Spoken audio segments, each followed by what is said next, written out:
पवित्र पणा संक्रांति और हनुमान जन्मोत्सव उपलक्षे स्थानीय बजरंग दलर आह्वान एक विशाल शोभा शुक्रवार संध्यारे हनुमान मंदिर ठारू बाहरी सिनापाली नगर परिक्रमा कला जगन्नाथ मंदिर परिसर में पहुंचीला।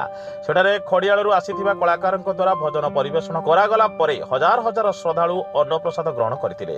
शोभा सिनापाली सहरर प्राय समस्त युवक संघ मंदिर कमिटी और अन्य अनुष्ठान कर्मकर्ता समेत ब्लॉकर विभिन्न ग्रामरू आसीथिबा हजार हजार महिला और पुरुष श्रद्धालुंकर समागम होइतिला। श्रद्धालुंकर पारंपरिक राम लक्ष्मण सीता हनुमान आदि वेश और पारंपरिक घंटवाद्य आदिवासी नृत्य मुख्य आकर्षण होइतिबा बेले जय श्रीराम जय हनुमान ध्वनि रे समग्र परिवेश प्रकम्पित होइतिला।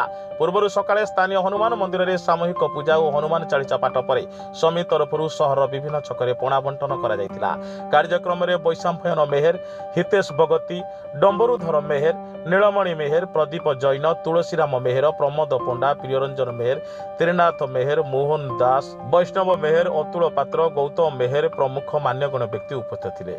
कार्यक्रम परिचालन सभापति सूरज कुमार मेहर उपसभापति अरुण मेहर संपादक विकास मेहर सह संपादक रश्मि रंजन शाह कोषाध्यक्ष वेणुधर मेहर सह कोषाध्यक्ष प्रभात मेहर समेत आलोक मेहर जितेन्द्र मेहर सुनील मेहर नितेश मेहर फलीन्द्र मेहर खगेश्वर मेहर हेमंत मेहर नरसिंह मेहर प्रमुख सहयोग करथिले।